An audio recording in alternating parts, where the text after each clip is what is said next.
Today is March 11th, 2008, and we are here today as part of the Living Legacies Oral History Project for Randolph-Macon College. With us today is Robin Anne Floyd, class of 1985. My name is Judy Showalter, and also with us today is Sarah Hendricks. So, Robin Anne, can you tell us about how you came to Randolph-Macon? How did you hear about Randolph-Macon? Sure. I was, believe, starting at somewhere my junior, perhaps early senior year of high school. I got some of the usual kind of college literature in the mail, and I graduated. Should back up and say I'm from South Carolina. Graduated from a public high school near Greenville, South Carolina, and I imagine, like many schools, Randolph-Macon had gotten names from SAT kind of things. And as I was going through things as they came in the mail, I would go over it with my parents. I had actually never heard of Randolph-Macon College, but my mother had. And she's the one who encouraged me to think about Randolph-Macon. So I did. I contacted the school and came to visit and so on. When was the first time you actually came to Ashland and saw the campus? That's a little harder to pinpoint, but I believe it must have been in the fall of my senior year of high school. Because I remember coming back for a second visit for a scholarship interview in the winter of that year. So it was probably sometime late fall 1980. And what were your impressions, if not the first time, but when you came back for scholarship interviews? It's funny, as I was coming here today for this, it's very much the same. It's the same feeling of a small town. It's funny to say it, but it's almost kind of like love at first sight. I didn't even know what to expect because I hadn't really seen that many pictures. I'd never been here. I never know much about it except from the brochures, and certainly there was no internet searching in those times. But it instantly had this very warm community feeling to it that it really still retains today. Now, scholarship interviews are actually very different now than they were in the 80s. Mm-hmm. What was the scholarship interview weekend like? I remember it was cold. It was first of all, I think there were fewer students invited, and there were fewer scholarships. The college has greatly expanded the scholarship program. There's a lot more available. But it felt fairly competitive to me, to be honest with you. We went into interviews with a panel of professors. It wasn't just one professor. So these are professors we'd never met before, and we knew we were competing for scholarships, and there were various levels of scholarships, so you obviously wanted to get as much as you possibly could. I do remember clearly that Professor George Oliver chaired my committee. And he cut a quite imposing figure throughout his career, as anyone who ever met him knows.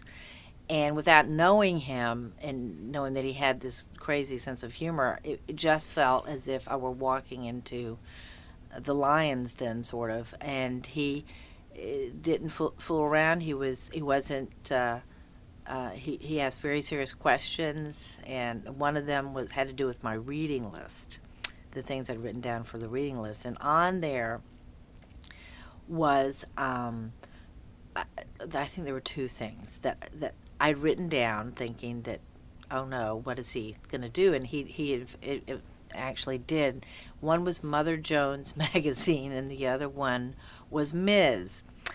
And he asked me about why I was reading those magazines, and I said, well, sir, they are in the house because my mother subscribes to them. And as it turns out, his wife was actually a card-carrying member of NOW, which is the National Organization of Women. But of course, I had no idea of knowing that. He wanted to see how I would respond. So, but it was a great experience. The whole scholarship interview, I would have to say that they were very welcoming, and yet we knew we were here for a purpose, to try to get money and compete. And I thought it was a very well done thing, and that eventually made it possible for me to come to Randolph-Macon, the scholarship. I actually did get one, so that was a turning point for me. And that is our next question. How did you afford a Randolph-Macon education? You had a scholarship. Did you work?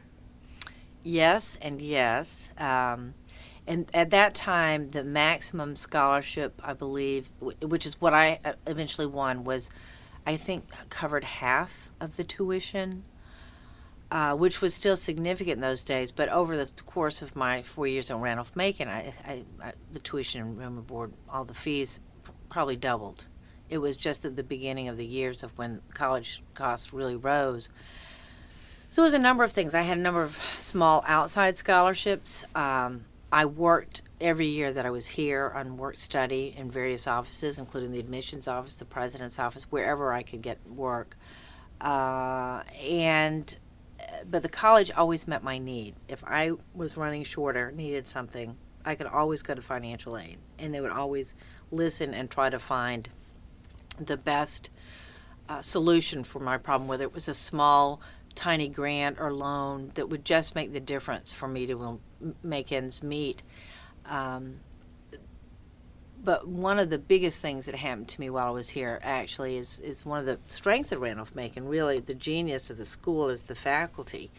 And when I was a sophomore, and this was a really big deal for me, financially and other ways, Howard Davis, who was a political science professor, stopped me one day on campus, and keep in mind, I'd never had him before. I did not know him.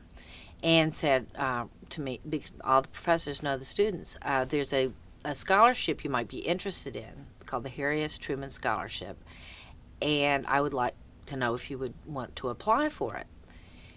And it was a very competitive thing. The entire application process took about the better course of the year. There were different stages of finals, semifinals, and interviews, and so on. It was a very arduous process, and I had absolutely no hope of winning. But if I had won, it would be 4 years of scholarship money for the 2 remaining years as an undergraduate, and this was significant money, and 2 years of graduate work.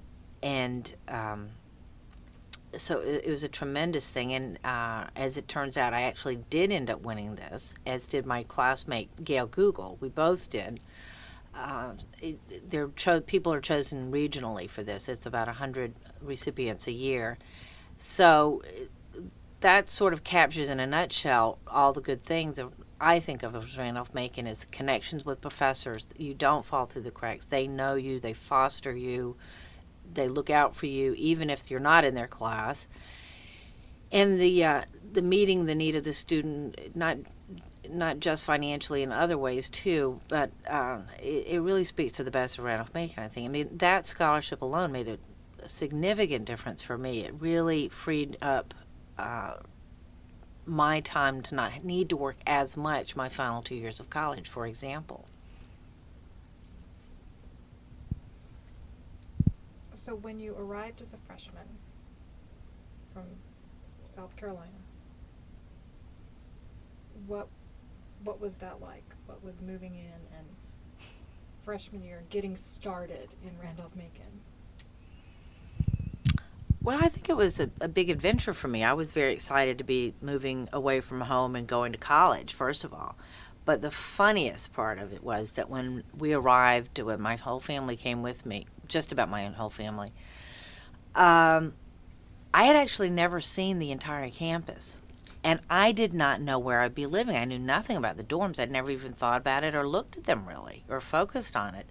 So I was assigned a room in Smith Dormitory.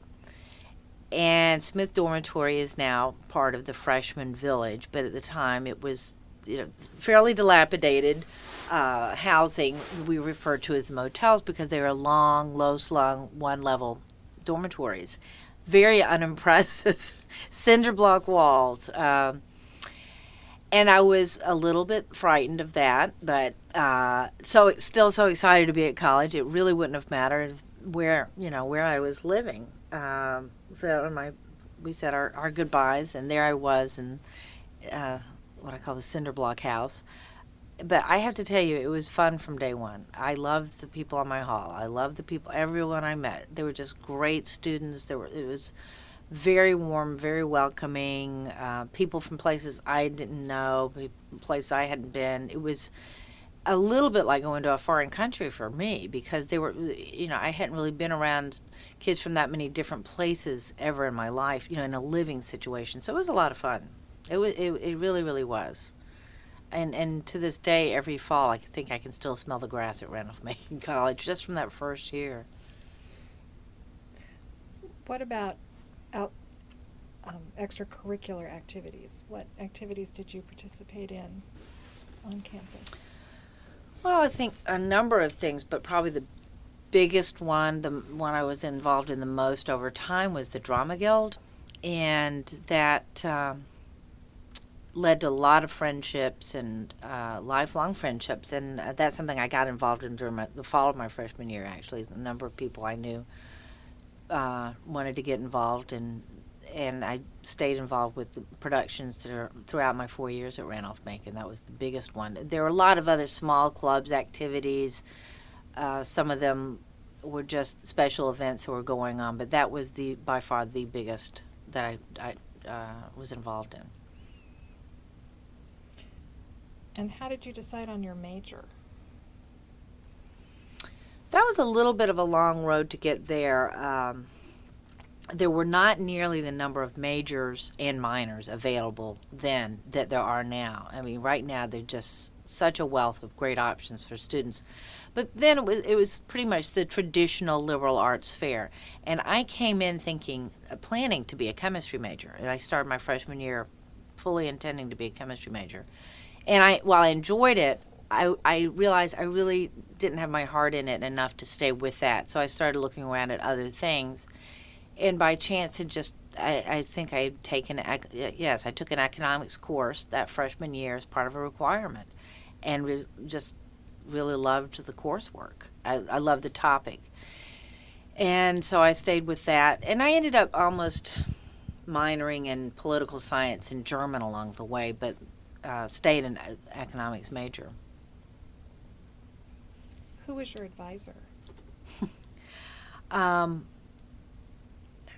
This was where I'm going to lose the name. Biology professor, Dr. Martin. Okay. Yeah, he stayed my advisor throughout my. He was assigned to me as a freshman, I guess, because I was a science major coming in, and stayed my advisor the whole time. I mean, I was close to the faculty in my department and political science and so on, but he actually stayed my advisor for the whole 4 years. Yeah. You mentioned Howard Davis. Yes. Who are some other faculty members that had an impact on you? Howard was definitely a big one. He was a great professor, a very kind person, and hugely supportive of students. Bruce Unger, a tremendous influence, both as a student and after graduating. He was a phenomenal professor. It is just too sad to think about that both he and Howard are gone now. But Bruce was an incredibly intelligent and giving person, and hard on the students, but he gave you what you gave him. He expected a lot, but he gave a lot, and he was a truly great friend. Another great class I had, a great friend I made, was with B.J. Seymour, professor of religious studies. She was a friend of a family friend, so although I had met her before I came here, I ended up by accident in one of her classes as a freshman, almost accidental, but maybe meant to be, again, fulfilling a requirement. And I remained very close to her. In fact, she officiated at my wedding. There's so many others. I mean, Dr. Barrett in the German department was great. There are a lot of professors I got to know and love. Dr. Oliver in history. So many that's again the beauty of Randolph-Macon. You know so many professors, and it's hard to just single any one, two, or even three out, because they all play a part in supporting you, even if it's not your field. I think it's Dr. Moore in the math department. I never really, really loved math before I was in his class, and I loved calculus by the time I finished that I just loved it. Could have been a math major. Anyway. Other than faculty, who were some of your other key relationships, friends or staff members? Well, I certainly got to know the admissions staff. John Conkright, I worked with him since I think the whole 4 years I did something with the admissions department and stayed friends with him. And Allison O'Brien, who was an alum, and then she worked briefly in the admissions department. I babysat for her and other faculty children and staff. Again, the staff was really great. You got to know everyone in every department, it seemed. You got to know people whether it's the print shop or the cafeteria or the registrar's office, or once through one of my jobs in admissions, I had to do a lot of mail-oriented things, and so I'd be in Peel Hall a lot, and you just got to know the people there, and it's a great experience because you get to know how offices work, how to do things administratively. It's very good job training if you think about it. So that was sort of a set of skills I picked up along the way. Just made a lot of friends generally. Throughout the students that came and went over the years, but I don't know if you wanted me to talk about personal friends I made among students. Oh, where to start? Oh, there's so many. One of my best friends I made, really to this day, best friend is her name is Carrie Sue Brunk now, but her name at the time was Carrie Sue Hosher, and Carrie Sue always cracked me up. We were friends since we were freshmen, was from a place called Triangle, Virginia. I'd never heard of a town called Triangle, Virginia. She now lives in Harrisonburg, and we're still in touch and very close. Don't see each other nearly enough, but we have many fun memories of talking in the hall bathroom, whether it was in one of the motel dorms or Mary Branch or whatever. Just great. She's always going to be one of my favorite people. But there were just so many talented, fun students. I think of Brooke Shepard, who was another drama. Probably, I have to tell you, one of the finest actresses and funniest people. She was a history major, too. She was an incredibly bright woman. She still lives in Richmond, and I've been in touch with her a little bit. And I think she's a parole officer now. But I worked with her in many productions here, and she really, if you've seen great acting, she was tremendously gifted. And as was another friend of ours, and also in the Drama Guild, Charlotte Hall. Native of Virginian, and I think she actually lives in Alexandria now. Those were some of my very closest friends.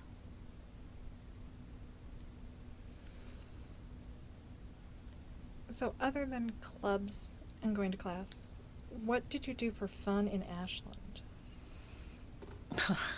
Well, that's not a lot. No, they're really, to be honest with you, Ashland was a tiny town, even smaller than it is now. And it was a very quiet town. There wasn't a lot going on. I mean, I think the theater was still open then as a functioning theater there downtown. So you could go to a movie there. But there wasn't that much to do in the town itself, unless you went for a run, which I did occasionally, and run in the railroad run, which I did also.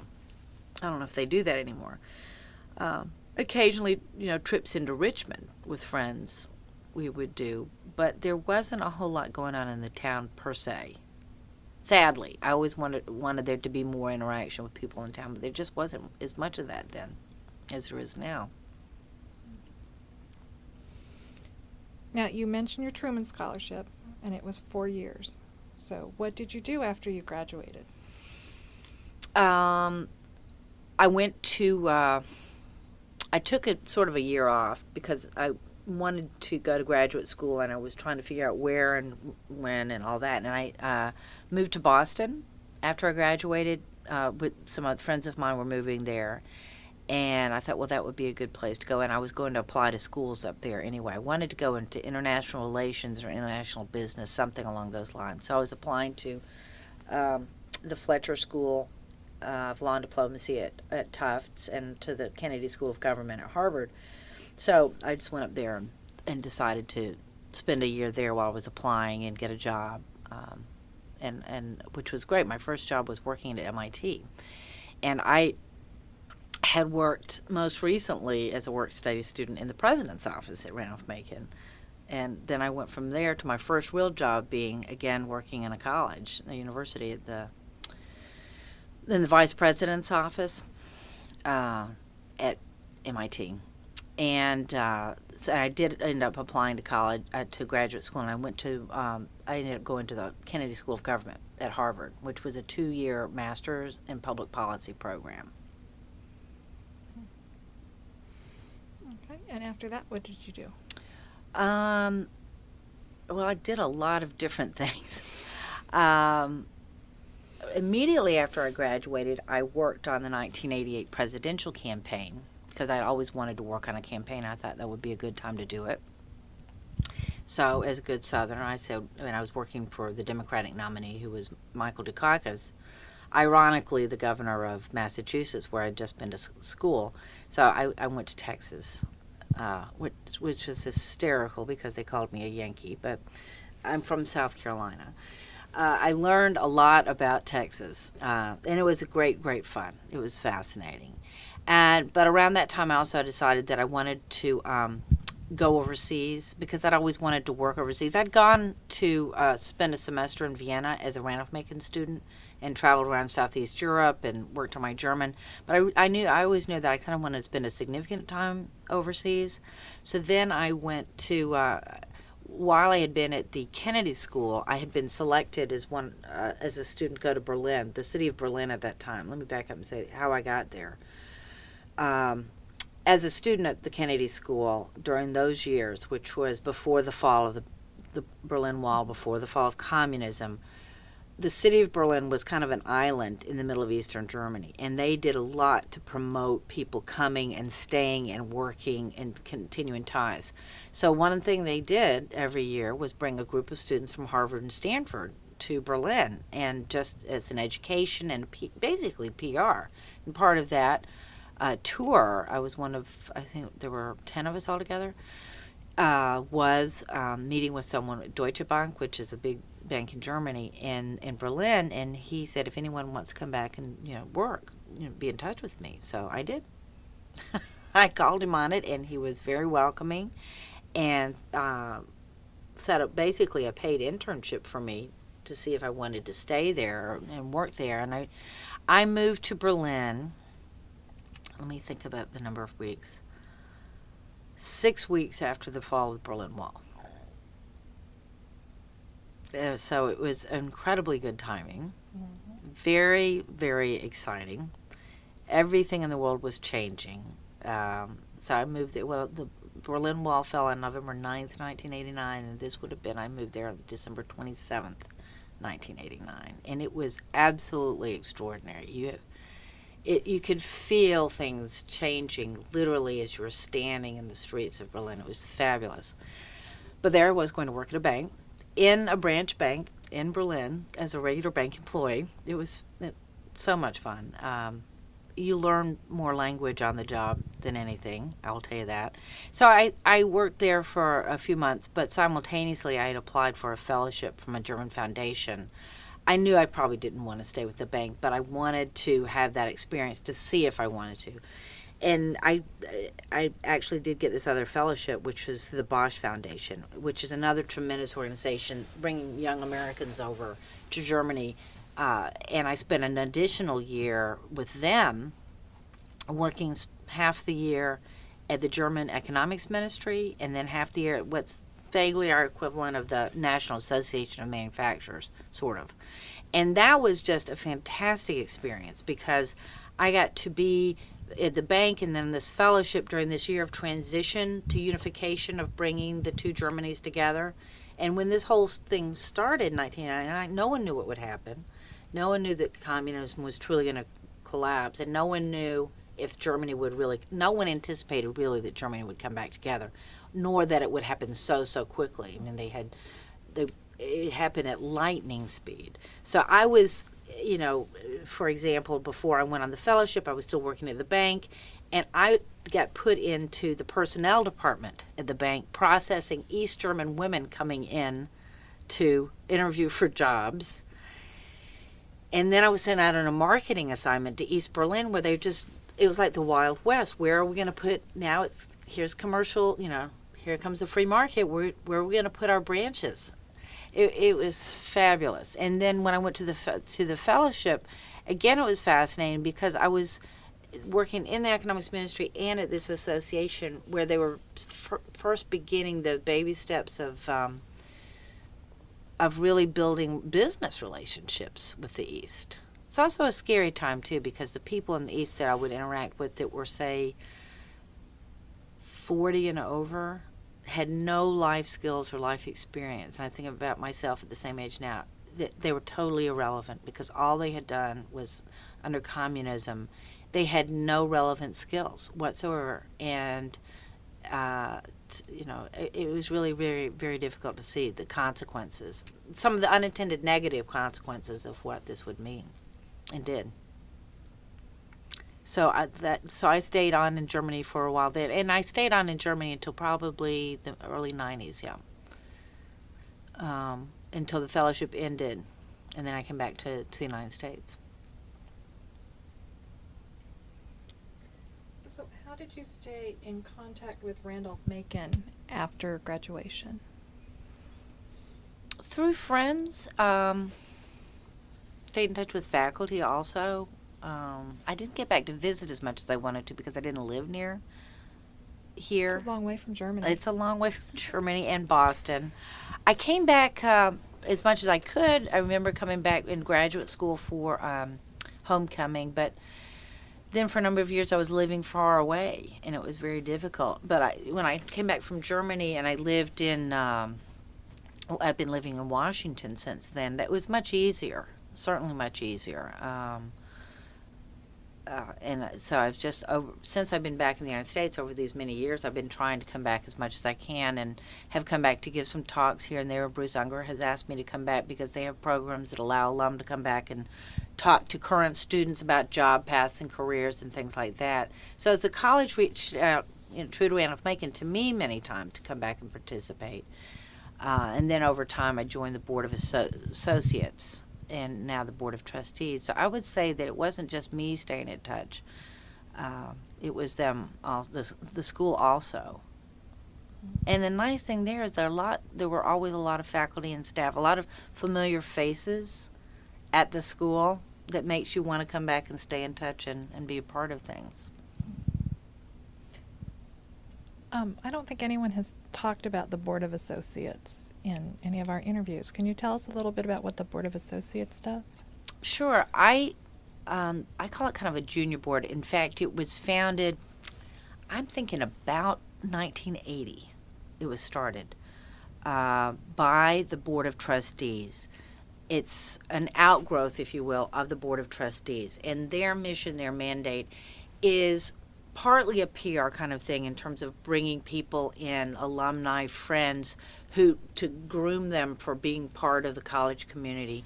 It's also sometimes they're tasked or given things to do that the Board of Trustees doesn't have time to do or can't do or doesn't have the people power to do. Smaller things they have, for example, funded certain programs over the years, internship programs and the like, taken on some special projects. But it's another board that is really a way to get people involved in the life of the college, whether they're alumni or friends or parents.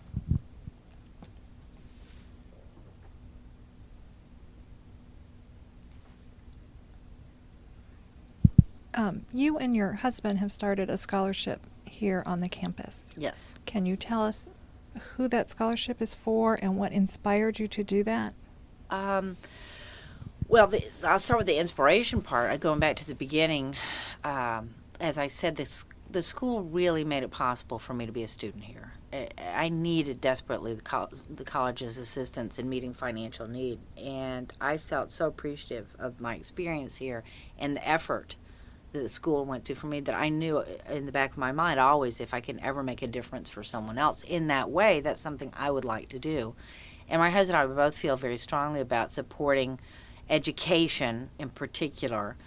So I approached the college and said, I'd like to start, building a scholarship over time, and what do you need? And they came back to me and said, what would you like to do? I said, well, yeah, I'd like to leave it open to some extent, but if possible, to encourage and help women in the social sciences, if at all possible. So that was the goal of the scholarship. But I didn't want to tie the college's hands too much, because I know that sometimes you don't have a student that fits that need and someone else needs it.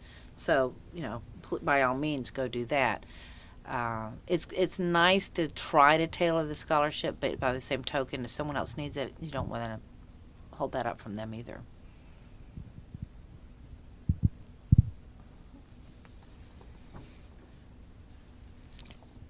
Those are all my questions. Are there anything else about Randolph-Macon you want to share with us today? Well, I don't know who the future audience might be for listening to the oral histories of us. Maybe me in a few years. I'll come back and listen to this and think, gosh, I sounded so young. There are certain things in our lives, if we're fortunate, that have a really good impact at the time, and it's a lasting thing. And I was very fortunate. I was fortunate to found Randolph-Macon. I was fortunate that my mother helped me find Randolph-Macon. And it was a challenging, rewarding, fabulous time in my life that has stayed with me forever. I've worked at MIT. I've worked at Harvard. I worked for several years after I came back from Germany. I worked at Georgetown University. I've worked at really top-notch institutions, and I have to tell you that Randolph-Macon beats them all in so many ways. No, it's not a large research university. That it never will be. But the quality of the teaching here is fantastic. And there are lots of other liberal arts colleges out there. I cannot imagine that you will find better faculty, a better run institution, a warmer feeling at any of those schools. The college has its tagline now of the believe in the moment of connection, but it totally makes sense. That is the essence of it. And you can talk to a graduate from 50 years ago or 10 years ago or 1 year ago, and I've yet to find someone who doesn't agree with that. That is the essence of this school. And I just feel incredibly fortunate to have had that. As I went on to other places, I always had that to fall back, the strength of that, and that if I made it through Professor Oliver's history class, I could make it through anything, But, it was that good a foundation for me. Well, thank you very much for coming and sharing with us today, and for adding your voice to our oral history project.